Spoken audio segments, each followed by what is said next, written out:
Bienvenue sur Africa 24 dans cette nouvelle édition du Non-Stop Info. Voici les titres de l'actualité. L'heure est à la solidarité en Somalie après le double attentat meurtrier qui a frappé sa capitale Mogadiscio. Le gouvernement a décrété 3 jours de deuil national et réitère son engagement à lutter contre le terrorisme.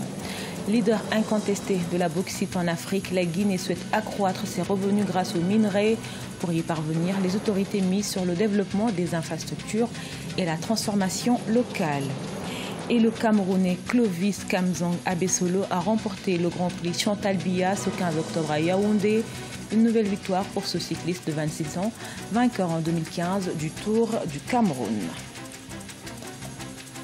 Mais tout d'abord, malgré les nombreuses oppositions, la République démocratique du Congo a été élue ce lundi 16 octobre au Conseil des droits de l'homme des Nations Unies. Le pays devait recueillir au moins 97 voix. Il en a obtenu 151. Une victoire pour les autorités qui se sont félicitées de cette élection. En revanche, pour les défenseurs des droits de l'homme qui avaient appelé à voter contre, c'est une déception. Toutefois, les 3 autres candidats africains en lice, le Sénégal, le Nigeria et l'Angola, ont eux aussi été élus. La Somalie a connu ce 14 octobre l'attentat le plus meurtrier de son histoire. Plus de 300 personnes ont perdu la vie et 300 autres blessés dans l'explosion d'un camion piégé. Alors que le décompte macabre continue, le gouvernement a décrété 3 jours de deuil national et appelle les Somaliens à s'unir contre le terrorisme. Marcel Farba-Maroun. En plus de 20 ans de drames et de guerre civile, l'on croyait avoir vu les pires situations en Somalie. Pas avant cet après-midi du samedi 14 octobre 2017. Un attentat au camion piégé est survenu sur le carrefour PK5, situé dans le district de Odan, un quartier commercial très animé de Mogadiscio, avec ses magasins et ses hôtels. L'explosion s'est d'ailleurs produite devant l'hôtel Safari, un établissement populaire qui n'est d'ordinaire pas fréquenté par des responsables gouvernementaux. Le bilan le plus meurtrier jamais commis en Somalie fait état d'au moins 300 pertes en vies humaines et autant de blessés. Si aucun groupe terroriste n'a encore revendiqué cet attentat, le gouvernement somalien l'impute à Al-Shabaab.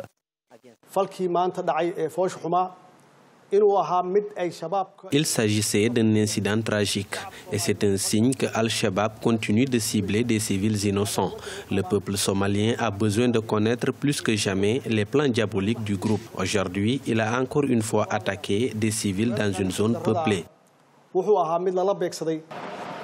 Le bilan pourrait encore s'alourdir dans les prochaines heures. Mais déjà, les autorités somaliennes ont pris les devants. Une campagne nationale de dons de sang a été lancée et se poursuit actuellement dans les plus grands hôpitaux de la ville. Le président Mohamed a été l'un des premiers à participer à cette campagne. Aussi, après avoir ordonné le renforcement de la sécurité dans Mogadiscio, il a décrété 3 jours de deuil national. Aujourd'hui, nous avons tout perdu. Des personnes qui nous sont chères, participant à la lutte contre le terrorisme qui menace notre paix et notre stabilité. Oublions nos différences et travaillons pour le mieux-être de notre société. Située à l'extrémité orientale de la Corne de l'Afrique, la Somalie souffre de troubles sociopolitiques depuis des années. Le groupe Al-Shabaab, créé en 2006 lors de l'intervention militaire éthiopienne, est lié à l'organisation Al-Qaïda. Il a mené plusieurs attaques similaires dans le passé en Somalie et dans les pays voisins.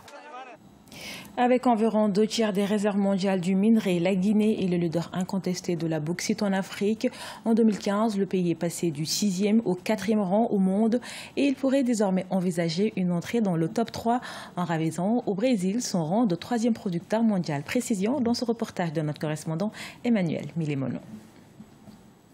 En 2020, la Guinée veut devenir première exportatrice mondiale de bauxite avec 100 millions de tonnes par an à la clé.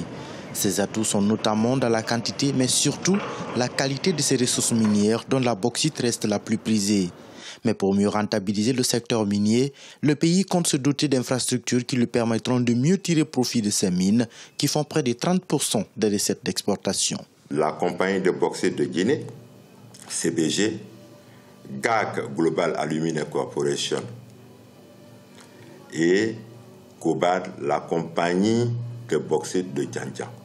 Les 3 sociétés se mettront ensemble, non seulement pour renforcer les capacités des infrastructures existantes, mais aussi procéder à leur extension et développer davantage d'autres infrastructures.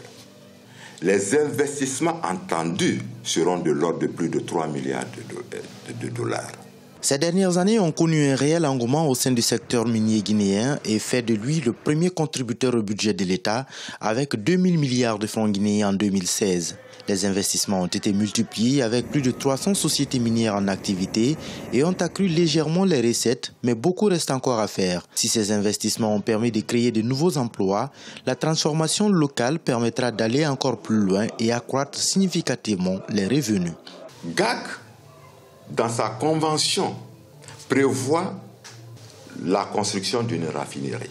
Nous pensons qu'à l'horizon 2027, on pourrait promouvoir les investissements nécessaires pour justement permettre la transformation de nos minerais sur place. Plusieurs contrats ont été signés entre l'État et les sociétés minières, non seulement dans le cadre de l'utilisation des infrastructures existantes, notamment les voies ferroviaires, mais aussi la construction d'autres infrastructures.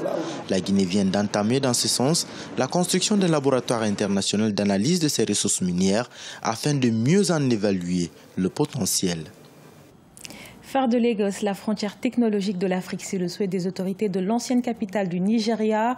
À travers un projet axé sur la formation des enfants défavorisés, un entrepreneur a lancé un programme d'informatique objectif former 1000 jeunes issus de milieux modestes au monde du numérique. Ashley Duprat.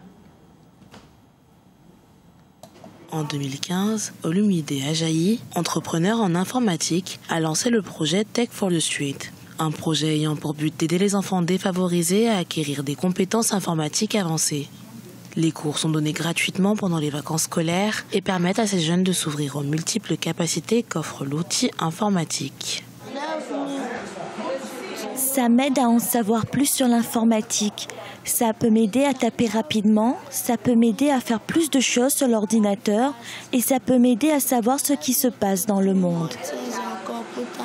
Au programme, des cours généraux sur les logiciels informatiques, mais également des compétences plus avancées, du codage à la conception graphique, sans oublier le développement d'applications mobiles.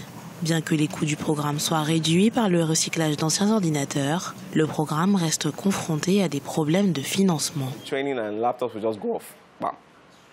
Il y a des moments où nous allons nous former et les ordinateurs portables disparaissent. Parfois, nous n'avons même pas d'argent pour payer le lieu. Parfois, nous devons simplement trouver des moyens de transport pour ces enfants parce qu'ils viennent dire « Dis tonton, je n'ai pas d'argent pour le transport ». Et quelqu'un vient peut-être d'Ikorodu ou d'Oril ou quelque part loin, quelque part très loin, ce qui vous oblige à leur donner un repas parce que vous les gardez dans un endroit pendant des heures, vous devez absolument leur préparer un repas.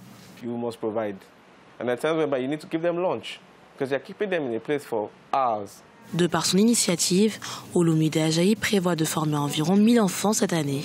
Un projet qui s'inscrit dans la démarche de l'État fédéral de Lagos. En effet, l'État a pour projet d'équiper au moins 1 million de ses résidents avec des compétences en programmation informatique, visant, à terme, à faire de l'État la frontière technologique de l'Afrique.